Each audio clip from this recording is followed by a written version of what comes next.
Good morning, everyone, to our school professor, Dr. Ruel G. Olaivar, and to my co-masterand. Good morning to all of you. This morning, I will report my topic about Batas Pambansa Bilang 232 or the Educational Act of 1982. So now, we are going to tackle about the learning objectives in my topics. First objective is to explain the main components of Education Act of 1982 and its impact on the Philippine educational system. Second objective is to assess the applications of the Act on educational management and governance. Through this topic, we will know what are the main components of this Education Act of 1982 and its impact to our educational system in the Philippines. Also, through this Batas Pambansa 232, we can assess what are its implications or significance to our educational system. So this time, we'll go to the general provision of Batas Pambansa 232. So this Batas Pambansa 232 was signed into law by then President Ferdinand Marcos Sr. on September 11, 1982. It governs formal and non-formal education systems in public and private schools in all levels, and is one of the legal basis for education in the Philippines. So this Batas Pambansa 232 is important to the education system in the Philippines because it aims to promote and improve the educational system to have a high quality education in our country. So these are the national development goals of this Batas Pambansa 232: to achieve and maintain an acceleration rate of economic development and social progress, to assure the maximum participation of all the people in the attainment and enjoyment of the benefits of such growth, and to achieve and strengthen national unity and consciousness and promote desirable values in a changing world. So this Batas Pambansa as a whole is an important law that has shaped the education system in the Philippines. Its provisions aims to promote quality education, equality and accessibility, and to promote the rights of students and education, stakeholders, and also the community and school administrators. So we are now in Section 3 of Batas Pambansa 232. This section stated that the state shall promote the right of every individual to relevant quality education regardless of sex, age, creed, socioeconomic status, physical and mental conditions, racial or ethnic origin, political or other affiliation. It means that the state shall therefore promote and maintain the equality of access to education as well as the enjoyment of the benefits of all citizens. Also, it is stated here that the state shall assure the maximum participation of all the people in the community to attain the quality education in our country. Now, let us talk about the educational community of Batas Pambansa 232. Through this educational Pambansa 232, we are going to know the rights of parents, the rights of students, school personnel, administrators, and school. Now, we are in Section 8, the rights of parents of Batas Pambansa 232. First is the right to organize by themselves and or with teachers forums for discussion and cooperation. Second is the right to access any official record directly relating to the children who are under their parental responsibility. This section stated that the parents have the right to discuss their concerns about their child relating to school matters or school program, and for ensuring the full participation of parents and teachers in the formulation and efficient information of such programs. Now, we are in Section 9, the rights of students. First, the right to receive primarily through competent instruction, relevant quality education. So, number 1 stated that the students have the right to receive quality education in line with national goals, conducive to their full development as persons with human dignity. So this number 1 stated that the students have the right to receive a quality education through the good delivery of the teachers in classroom. Second right, freely choose their field of study and continue their course up to graduation except in cases of academic deficiency or violations. So this number 2 stated that the students have the right to choose freely their field of study and they have a freedom to choose whatever they want. We cannot force a student of what courses they want or what curriculum they wanted to study. Third is the right to school guidance and counseling services for decisions. This third right stated that the students have the right to due process, including the right to fair hearing and the right to appeal disciplinary actions. So whatever the students have done or have doing of a bad one, you have the right to have counseling services for his/her goodness. Number 4, access to his own school record. Students have the right to access information, including the right to access school records and other relevant information.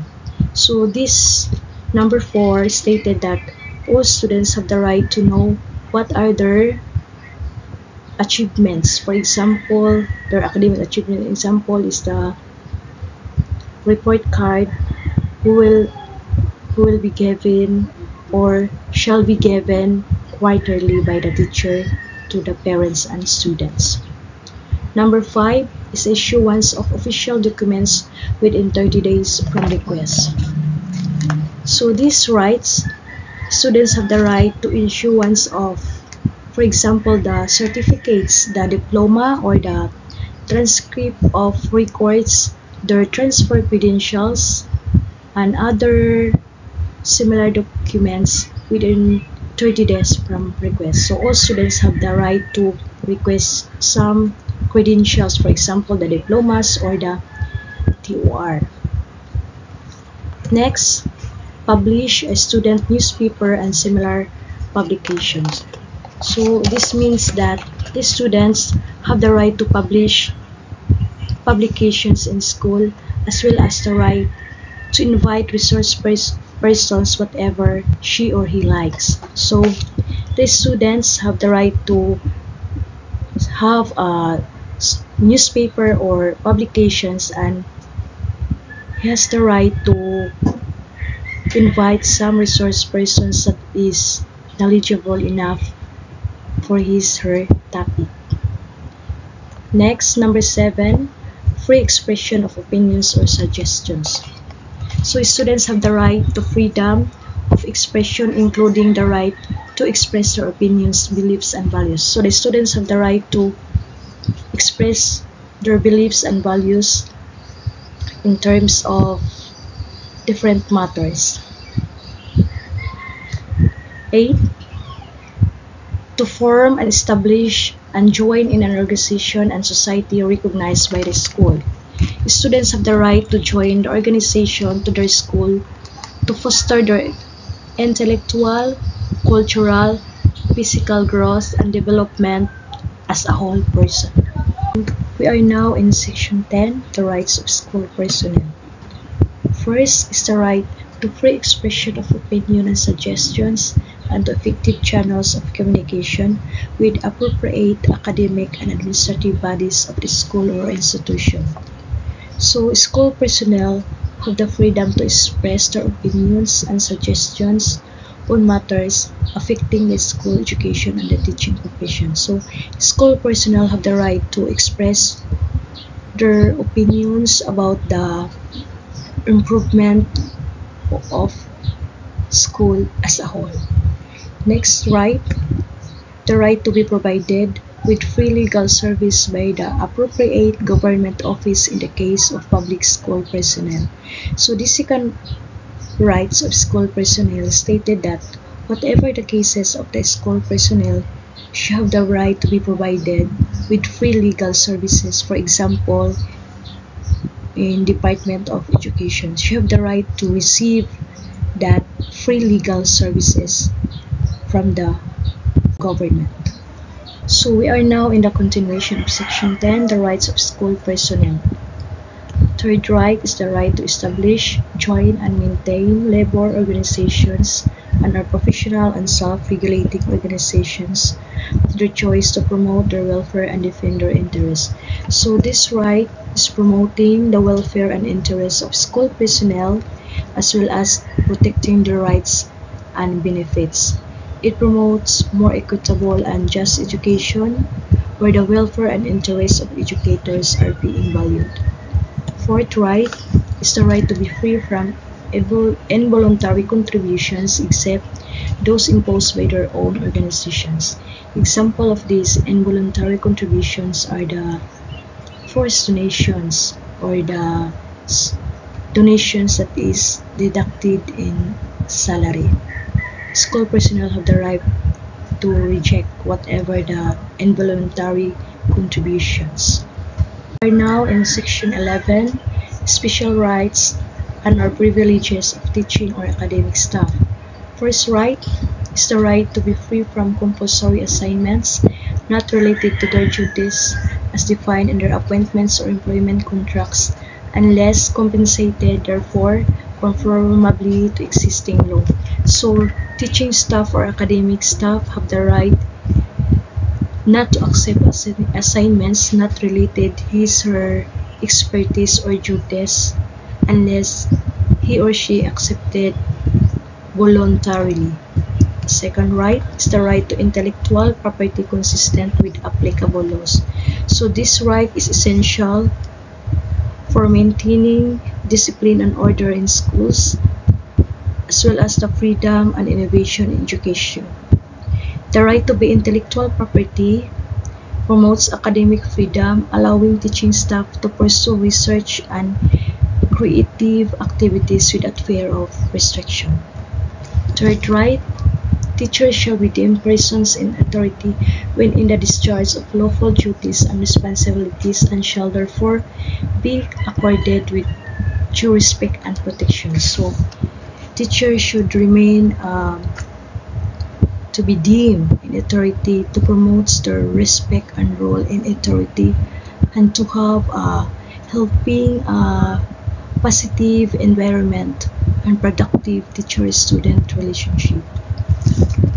Fourth is teachers shall be accorded to the opportunity to choose alternative career lines either in school administration, in classroom teaching, or others for purposes of careful advancement. So this right recognizes that the teacher may wish to transition to other careers or roles and seek to support their professional or co-teachers. Section 12, special rights of school administrators. First, school administrators shall, in accordance with existing laws, regulations, and policies of the Ministry of Education, Culture, and Sports, be accorded sufficient administrative discretion necessary for the efficient and effective performance of their functions. So, this right ensures that the school administrators operate within the bounds of the law of school and uphold the principles of good governance and accountability. Also, this ensures that school administrators prioritize the rights and welfare of students, creating a safe learning environment, and it is conducive for the quality education. Second right is the school administrators shall be deemed persons in authority while in the discharge of lawful duties and responsibilities and shall therefore be accorded due respect and protection. So, the same as the rights of teachers or academic staff, that administrators also shall be remain deemed person to promote a smooth relationship towards parents, towards students, as well as to the teachers. are now in section 13, the rights of schools. First, the right of their governing boards or local authorities to provide for the proper governance of the school and to adopt and enforce administrative or management systems. So this right of schools and their governing boards are essential for ensuring the effective management and operation of educational institution as a whole. So through this, the school have the right to autonomy in managing their school programs for the welfare of the students and to attain the quality education. Second right, the right for institutions of higher learning to determine on academic grounds who shall be admitted to study, whom we teach, and what shall be the subjects of the study and research. So this second right ensures that the schools have set a standards who will be the teachers, what will be the subjects to be taught. So through this, we can assure that the schools have the good management and good quality education. After knowing the rights of parents, school personnel, academic staff, so we are now in the duties of parents. Parents, individually or collectively through the school systems, shall help carry out the educational objectives in accordance with national goals. Parents shall be obliged to enable their children to obtain elementary education and shall strive to enable them to obtain secondary and higher education in the pursuance of the right formation of the youth. Parents shall cooperate with the school in the implementation of the school program, curricular and co-curricular. So these duties of parents are important because, for example, in attending meeting in school quarterly, so they can surely ensure that their children attend the classes regularly, and also parents play a vital role in supporting the children's education and ensuring that their overall well-being is developed. So we are now in section 15, the rights and duties of students. First, exert his utmost to develop his potential. So students have a responsibility to exert his effort to attain academic excellence and personal growth. Next, uphold the academic integrity of the school. So students have the responsibility to uphold the integrity of the school by doing a good ones, not a bad ones. By upholding academic integrity, students can maintain the value and credibility of the school and promoting a culture of honesty, fairness, and responsibility. Third, promote and maintain the peace and tranquility of the school. So the students have the duty and responsibility to maintain the peace of the school through following the school laws and regulations. Next, participate actively in civic affairs and in the promotion of general welfare. So, by participating actively in civic affairs and in the promotion of the general welfare, so the students shall have a civic awareness or social awareness of different issues surround him or her and have the sense of social responsibility. Next is exercise his rights responsible in the knowledge.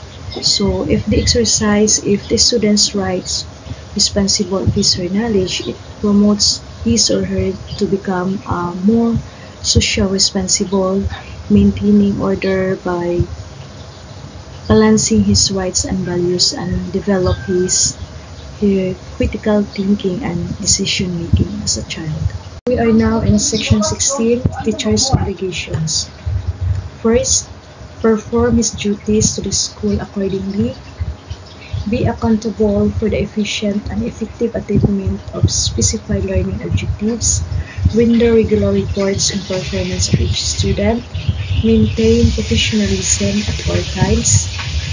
Refrain from making deductions in students' scholastic ratings for acts that are clearly not manifestations for full scholarship, participate as an agent of constructive social, economic, moral, intellectual, cultural, and political change in school and the community. So, in short, teachers have an obligation in terms of professional. So, when we say professional, this includes the teaching effectively by providing instructional materials that are visible or colorful, then develop curriculum. So the teacher have to develop or to be resourceful to make this teaching learning process successful. Then assist student learning. So one of the duties of the teacher is to assist student learning through report card to be given to the parents quarterly. So teachers have also an ethical obligations, for example, in maintaining professionalism. So as what we have discussed earlier, that teachers should remain deemed to have a smooth relationship toward others. Then also teachers have an administrative obligation such as keeping records, then engage school activities, and comply with school policies. So these are the teacher's obligation, that by fulfilling these obligations, teachers play a vital role in shaping the minds of future generation, promoting academic excellence, and contributing to the education system of the Philippines. So we are now in section 17, school administrators' obligation. First, perform duties accordingly. So if the school administrators perform his or his duties accordingly, it can promote or provides good leadership, ensuring academic excellence, and promoting students' welfare and community engagement. Second, be accountable. So if our school administrators is accountable, so it emphasizes as a good responsibility and transparency in the management of educational institutions. Third, develop and maintain a healthy school atmosphere. So if we have a healthy school atmosphere through the assistance of our school administrators, we can ensure that we have a good teaching learning atmosphere because our classroom is conducive to learning. Fourth, assume and maintain professional behavior. So if we maintain professional behavior, it can promote a physical and inclusive school culture, and it fosters trust and respect among others. So if we have maintaining our behavior, so there's a possibility that we have a good communication to others.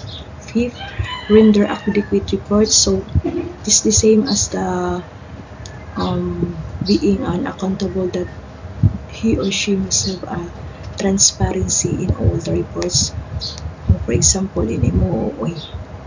Then next, observe due process, fairness, promptness, privacy, constructiveness, and consistency. So by observing due process, educational institutions can promote fairness, justice, individual rights of teachers, students, and also to the parents. Maintain adequate records. So by maintaining adequate records, we can assure that we have a complete requirements and support research and evaluation that provide for the student support resources. So the school administrators have to maintain adequate records that is consistent from the beginning up to ending. In section 18, is the obligations of academic non-teaching personnel. First obligation, improve himself professionally by keeping abreast of the latest trends and techniques in his profession. So this means that non-teaching personnel is important to have keeping abreast of latest trends in his profession for professional growth and development, to improve the student outcomes and enhance institutional reputation and new strategies and techniques for staying current, for example in participating, peer mentoring and coaching. Second, assume, promote, and maintain professional attitude towards his work, students, teachers, administrators, and administrative staff, and relate them with supportive and cordial manner. So, the same as the academic staff, that non-teaching personnel must maintain professionalism. Third, promote and maintain an atmosphere conducive to service and learning. So by maintaining and promoting an atmosphere that is conducive to service learning, it can enhance his or her job satisfaction and engagement, and foster collaboration and cooperation, and enhance the institutional reputation, and encourage his or her personal or develop his self-confidence and self-motivation. Section 20, Formal Education. So what is formal education? Refers to the hierarchically structured and chronologically graded learnings organized and provided by the formal school system, and for which certification is required in order for the learner to progress through the grades or move higher levels.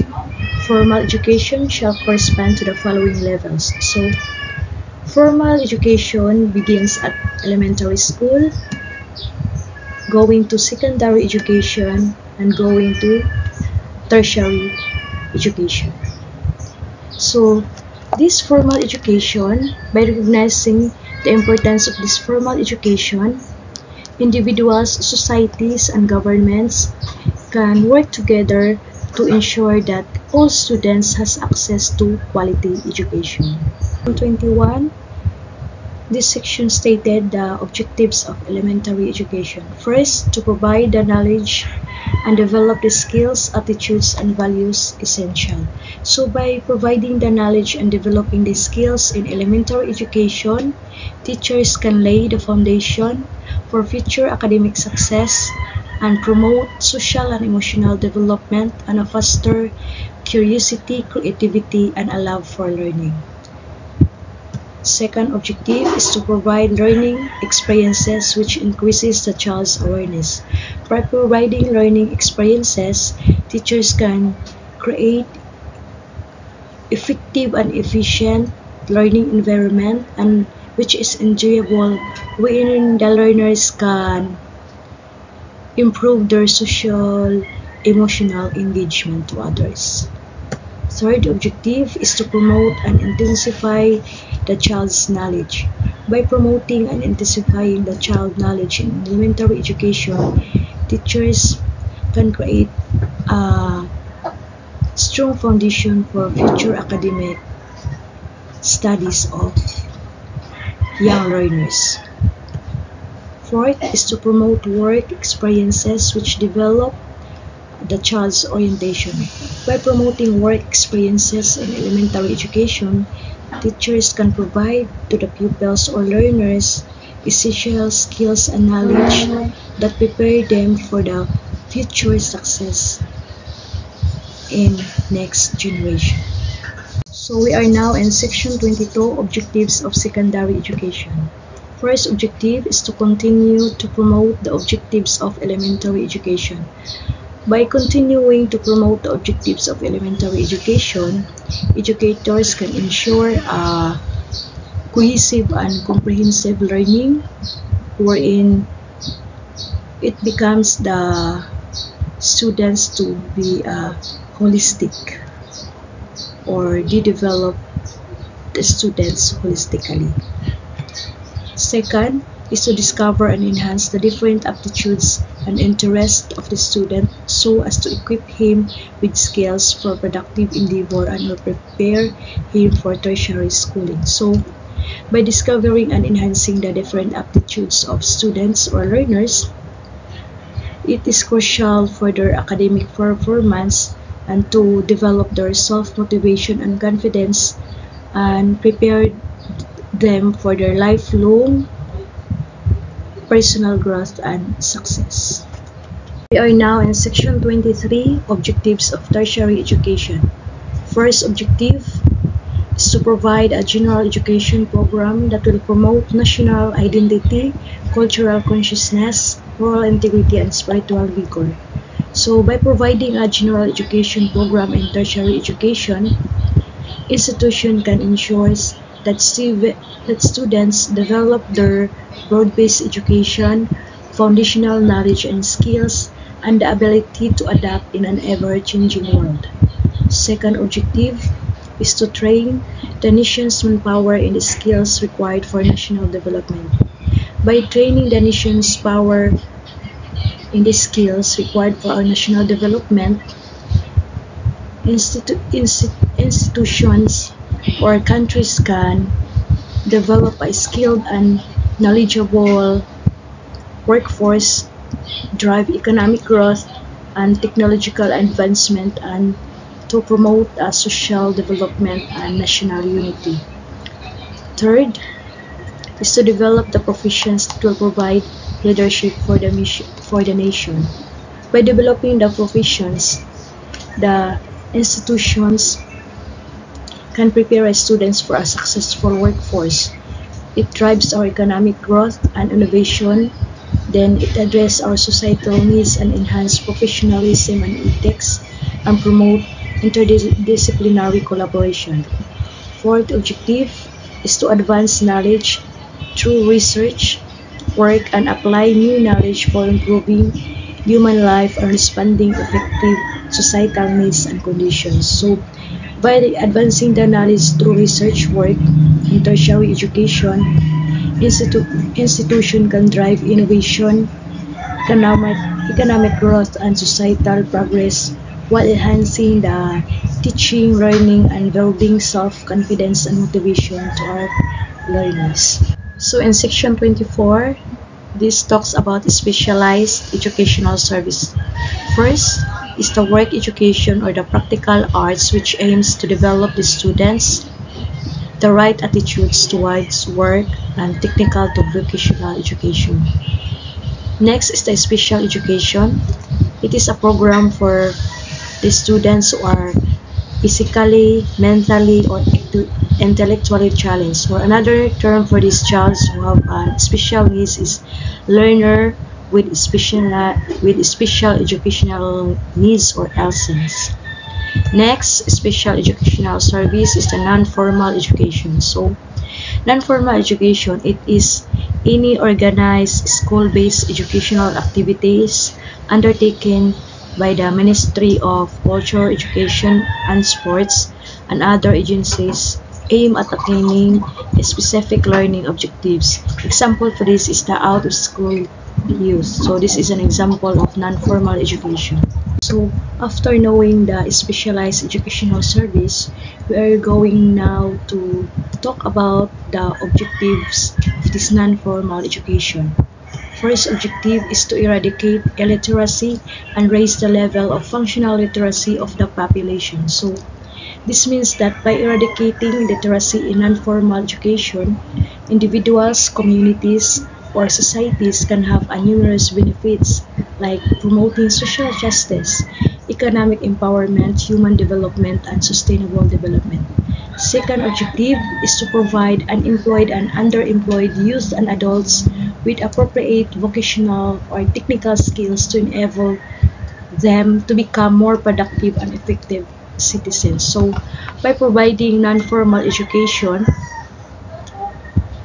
for youth and adults, individual, community, and societies can have also benefits like promoting inclusion, economic empowerment, and sustainable development. Third is to develop among the clientele of non-formal education proper values and attitudes necessary for personal, community, and development. So, by developing proper values and attitudes towards citizens, the non-formal education can have a economic improvement, and we will ensure that we have a national and global citizenship. We are now in section 25, establishment of schools. So, all schools shall be established in accordance with law.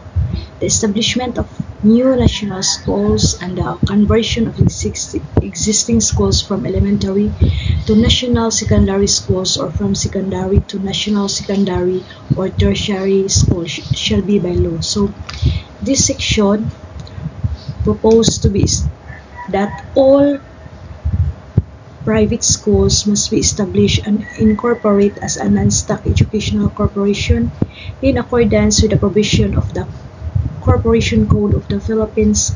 Government assistance to such schools for educational programs shall be used exclusively for that purpose.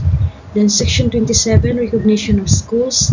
The educational operation of schools shall be subject to the prior authorization of the government and shall be affected by recognition. In the case of government-operated schools, whether local, regional, or national, recognition of educational programs and operations shall be deemed granted simultaneously with establishment. So, this section 27, by recognizing schools in the section, it ensures that education institutions meet minimum standards, provide quality education, and promote sustainability, student mobility, and institutional credibility, and national development. In section 28, we are going to know the effect of recognition, punishable violations. First, it transforms the temporary permit to a permanent authority to operate. So, educational institutions can ensure stability, enhance credibility, and improve quality, increase autonomy, and provide better student outcomes and opportunities. Second, it entitles the school or college to give the students who have completed the course for which recognition is granted a certificate, title, or diploma. So, entitling a school to give students who have completed a course, for example, a certificate or a diploma, it is important for the formal recognition of achievement for his or her academic and professional credibility for personal growth and development. Third, it shall entitle the students who have graduated from said recognized course or courses to all the benefits and privileges enjoyed by graduates in similar course in studies in all schools recognized by the government. So, as what I have said, that for establishing academic and professional credibility, it is important to have a recognition of schools. So we are now in section 29, voluntary accreditation. What is voluntary accreditation? The ministry shall encourage programs of voluntary accreditation for institutions which desire to meet standards of quality over and above the minimum required for state recognition. So, it means that voluntary accreditation is a process where an educational institution chooses to undergo evaluation and validation by an external accrediting agency to ensure its programs meet certain standards, quality assurance and improvement, enhance credibility and reputation, improve student outcomes and opportunities. So, ensure to have a quality education, it must be voluntary accredited. So, we are now in internal organization of school. First, we have section 30, organization of school. Each school shall establish such internal organization as will best enable it to carry out its academic and administrative functions subject to limitations provided by law. So, this section stated that each school shall establish such arrangement for the peaceful settlement of disputes between or among others for the educational community. Section 31, Governing Board. Every government college or university established as a tertiary institution and every private school shall have a governing board pursuant to its charter or to the Corporation Code of the Philippines as the case may be. So by fulfilling these rules, the governing board in Batas Pambansa 232 plays a vital role in ensuring the effective governance and management of educational institutions in the Philippines. Section 32, Personnel Transaction. The terms and conditions of employment of personnel in government schools shall be governed by civil service, budgetary, and compensation laws and rules. So by emphasizing the importance of personal transactions, it ensures that educational institution to our country maintains efficient, ethical human resource management practices. So we are now in School Finances and Assistance, Section 33, Declaration of Policy. Adopt measures to broaden access to education through financial assistance and other forms of incentive to schools, teachers, pupils, and students, and to encourage and stimulate private support to education through inter alia, fiscal, and other assistance measures. So this section, by emphasizing the importance of school finances and assistance, educational institutions can ensure financial sustainability, provides quality education and resources, promote access and equity, community engagement, and maintain accountability and transparency. We are now in Funding of Public Schools, Section 34, National Funds.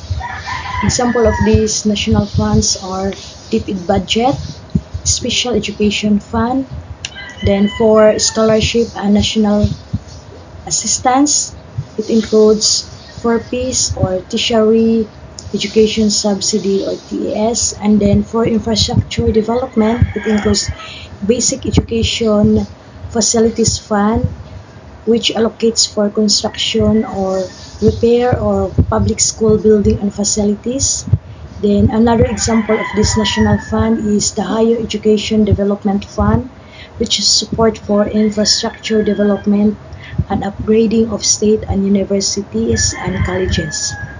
So next, Section 35 is the financial aid and assistance to public secondary schools. So examples of these financial aid and assistance to secondary schools are government assistance, special education fund, Brigada Eskwela, private sector partnerships. Next is the Section 36, the share of local government.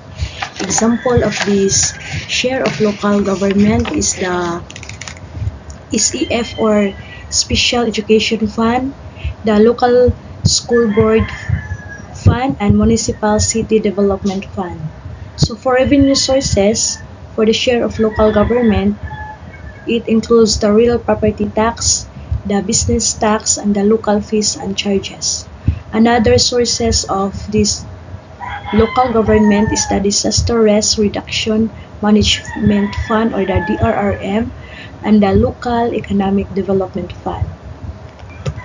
Section 37, Special Education Fund. So this Special Education Fund includes special educational classes or the SPED class, then the inclusive education, speech and language therapy, special education training, and inclusive education workshops and disability awareness program. So those are the example of special education fund for the learners with special educational needs.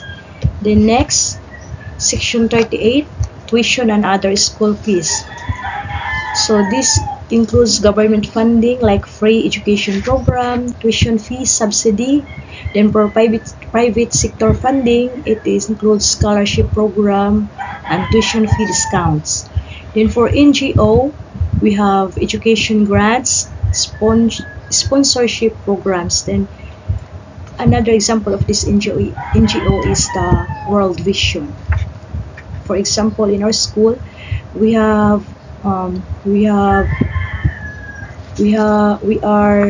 belongs to World Vision sponsors. Then next we have section 39. It includes income from other sources. So other examples or other funds include this section is the private donation, for example, the alumni donations or the corporate donations.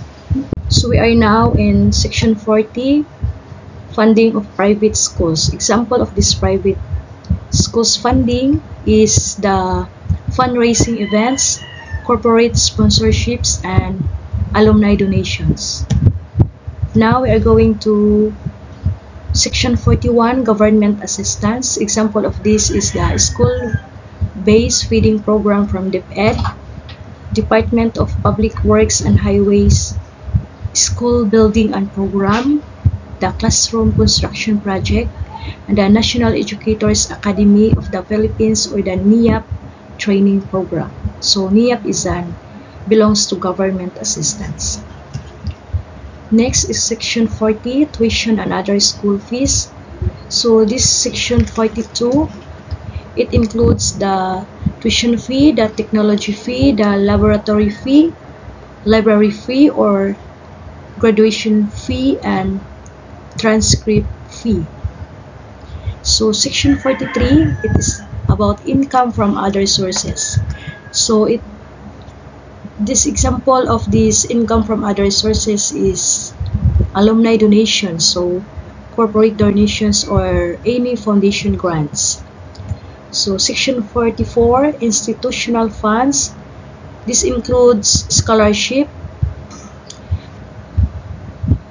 research endowment fund, student organization fund, faculty staff association fund, or alumni association fund. So we are now in incentives to education. Section 46, it is relating to school property. So real properties such as lands, buildings, and other improvements, they're in use actually, directly, and exclusively for educational purposes shall be subject to the real property tax based on the assessment of 50% of the market value of each property. So these incentives may vary depending on the local government, and it's essential to research and consult with relevant authorities to determine which incentives are available and applicable. Section 47, relating to gifts or donations to schools. So this section, that all gifts or donations to schools, college, or university recognized by the government shall not be subject to tax. So if there is a gifts or donations to schools, it is free from tax. Section 48, relating to earnings from established scholarship funds. This section 48, that all earnings from the investment of any duly established scholarship fund of any school recognized by the government constituted from gifts to the school. By highlighting this, the importance of earnings from established scholarship funds, this Batas Pambansa 232 emphasizes the need for sustainable funding mechanisms to support education initiatives and promote academic excellence in the Philippines. Next, we have section 49, school dispersal program. So this section 49, all gains realized from the sale or transfer of property, real or personal, of any duly established private school, college, or university shall be considered exempt from tax. So it is said that if there's any donation from other school, it should be free from tax. Then section 50, we have conversion to educational foundation. So this section 50, an educational institution may convert itself into a non-stock, non-profit educational foundation in accordance with the implementing rules to be issued jointly by the Ministry of Education Culture, Sports, and Ministry of Finance. So we are now in Assistance to Students. Section 51, a Government Assistance to Students. So this section stated that the government shall provide financial assistance to the financially disadvantaged and deserving students. Such assistance is from UNIFAS or the TES. Section 52, we have the grant of scholarship pursuant to existing laws. So educational institutions shall be encouraged to grant scholarships to students pursuant to the provisions of existing laws, such scholarship. For example, of this, the 4Ps, the DOST, or the CHED scholarships. Next, Section 53, assistance from the private sector. The private sector, especially educational institutions, shall be encouraged to grant financial assistance to students. For example of these is the SM Foundation Scholarship, Jollibee Group Foundation Scholarship, Ayala Foundation Scholarship, laptop donations, and tuition fee subsidies. Now, we are in the Ministry of Education, Culture, and Sports. The Ministry of Education, Culture, and Sports is a government agency responsible for overseeing and implementing policies related to education, culture, and sports. Now we have in Section 55 organization. So here is an example of an organization. So from the top is the Office of the Secretary. Under it is the Teacher Education Council Secretariat and the Internal Audit Service. Then after, under the Teacher Education Secretariat is the Curriculum and Instruction, Governance and Operations. Then the Internal Audit Service includes Legal and Legislative Affairs, Finance and Administration, then Strategic Management. So this is an example of an organization. So we have now in Section 57, functions and powers of the Ministry. First, formulate general education objectives and policies and adopt long-range educational plans. So developing and formulating objectives is crucial for clear directions, improve curriculum development, and enhancing student employability and prepare them for an ever-changing world. Second objective or function is to plan, develop, and implement programs and projects in education and culture. So the importance of this is for achieving educational goals, improving the educational quality, and enhancing efficiency and effectiveness of learners. Third, promulgate rules and regulations necessary for the administration, supervision, and regulation of the educational system in accordance with declared policy. So, by promoting rules and regulations, it ensures that everyone understands the rules and responsibilities, and also it helps maintain an order, discipline within educational institution that leading to a conducive learning environment.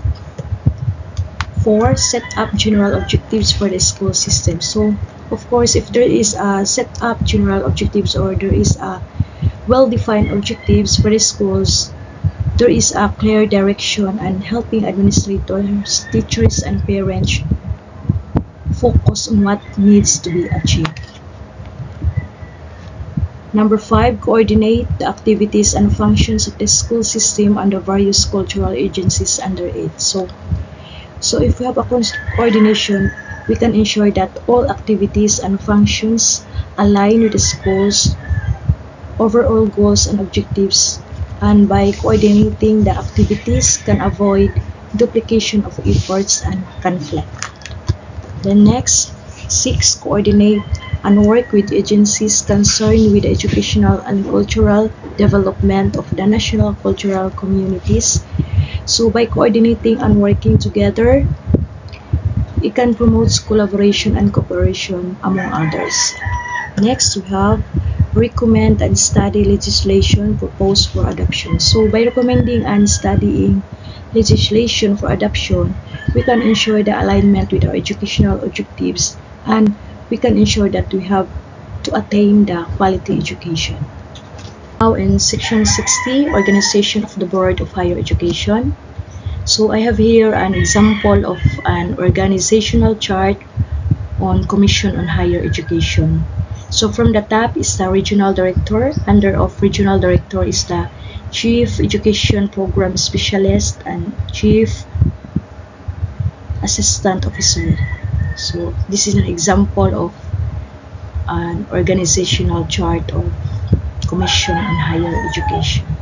We have now in section 61 functions of the Board of Higher Education. So after seeing the organizational chart of the higher education, we have now to know what are their functions. First function, make policy recommendations regarding the planning and management of the integrated system of higher education and the continuing and evaluation thereof. So in recommendations, contribute to the long-term sustainability and success of integrated system, ensuring that they remain effective, efficient, and responsive to evolving needs.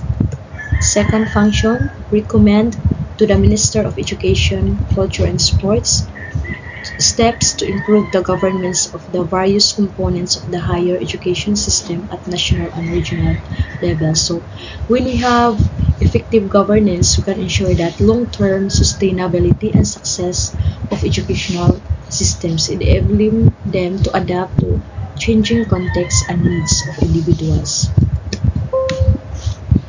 Next, assess the Minister of Education, Culture and Sports in making recommendations relative to the generation of resources under allocation for higher education. So, assessing the Minister of Education, Culture and Sports performs that policy development can ensure the recommendations and grounded in objective analysis and data-driven insights, and through the assessing, we can ensure that their functions is effectively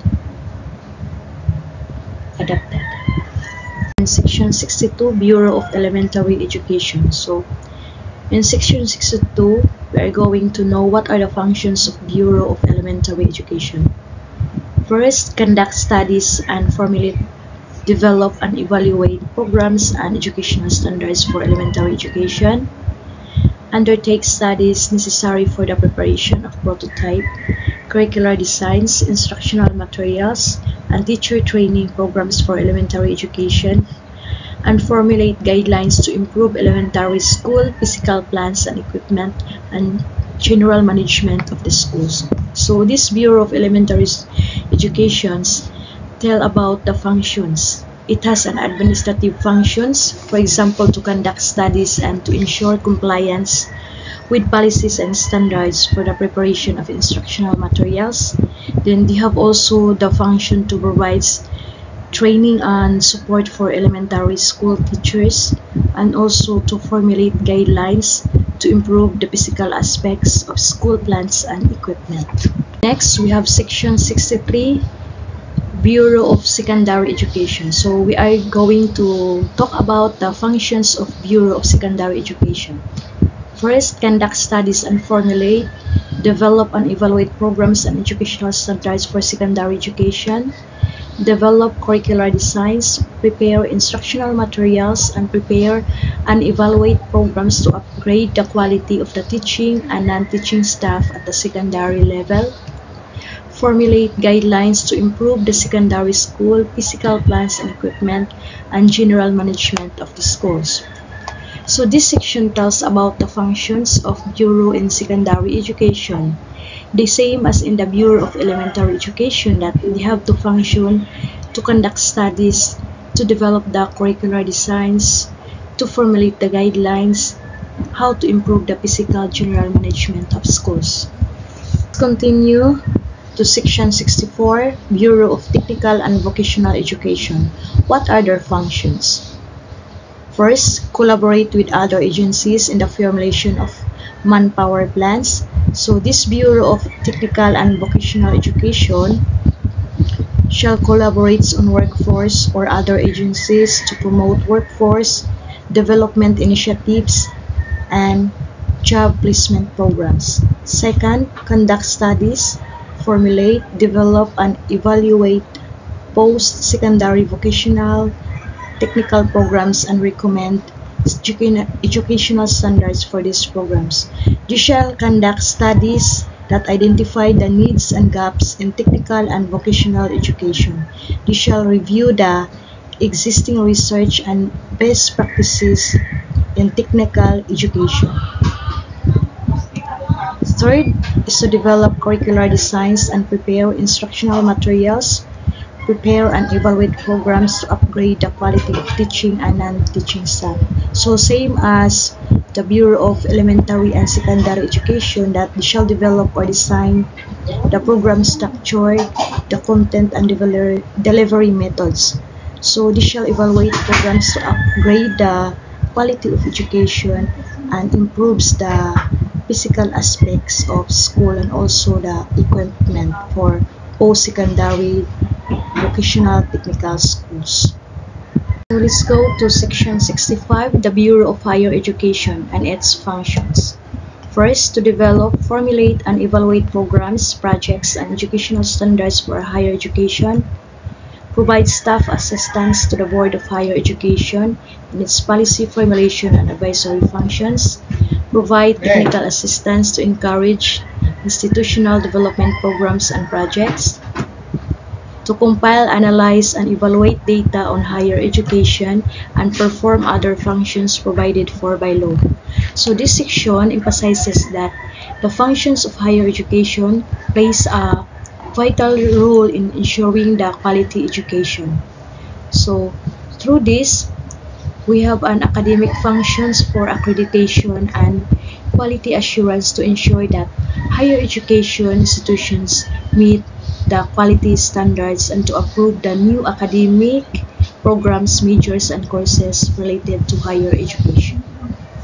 In section 66, the Bureau of Continuing Education and its function. First, serve as a means of meeting the learning needs of those unable to avail themselves of the educational services and programs of formal education.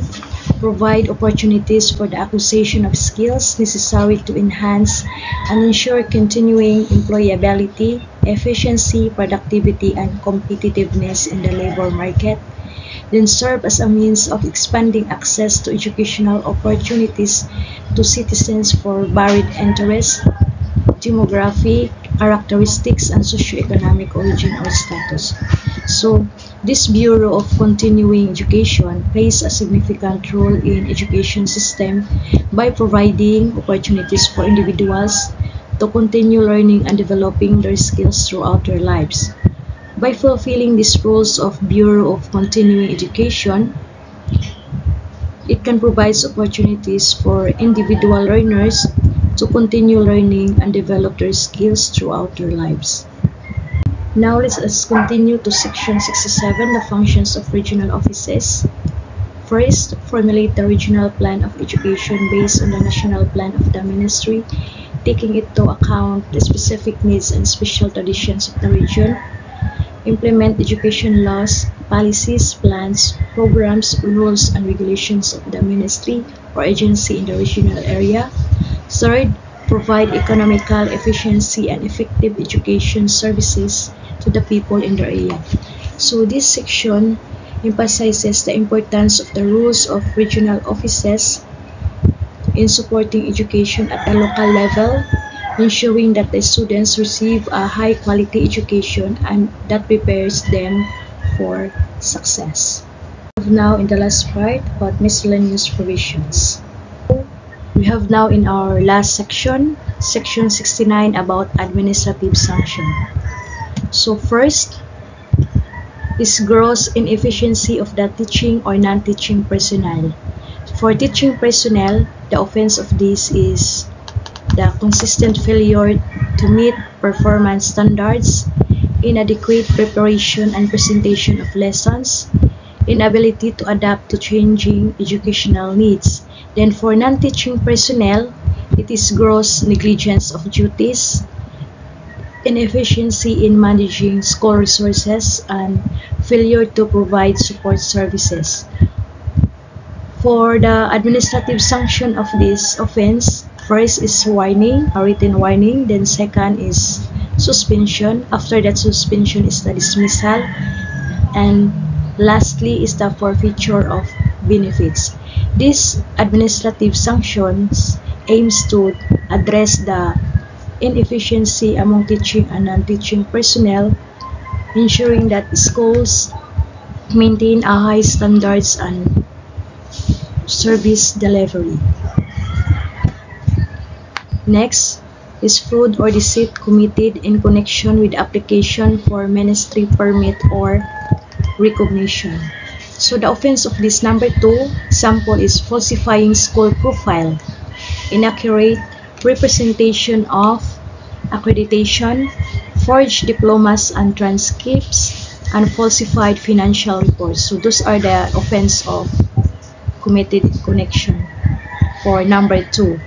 Then the administrative sanction for this, revocation of permit or recognition, then cancellation of application, fines or penalty, suspension of operations, and loss of accreditation.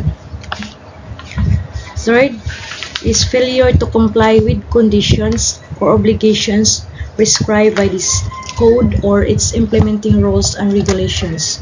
So examples of failure are insufficient number of classrooms, inadequate library facilities, inefficient laboratory equipment, and employing unqualified teachers, failure to provide teacher training, exceeding maximum teacher to student ratio. So the sanction of these are written warning, then loss of accreditation and withdrawal of government assistance.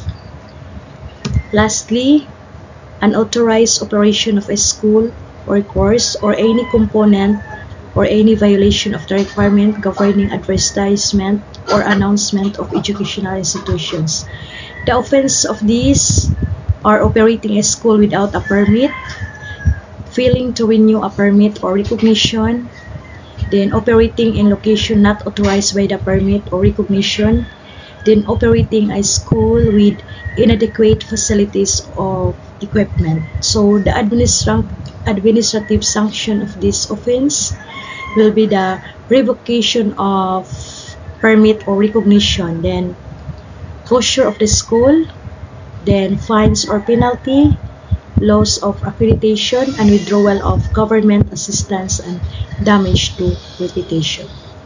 So that's all of my report about Batas Pambansa 232, and these are my references. Thank you for listening my report, and once again, good morning. For teacher-learner activities, I have here an essay that you will answer. Write a comprehensive essay on the impact of Batas Pambansa 232 on the Philippine education system. Discuss how it has shaped the rights and responsibilities of students, teachers, and educational institutions. Include specific examples of its influence on modern education policies. So for the rubrics, I will be sending to our GC. Thank you and good morning.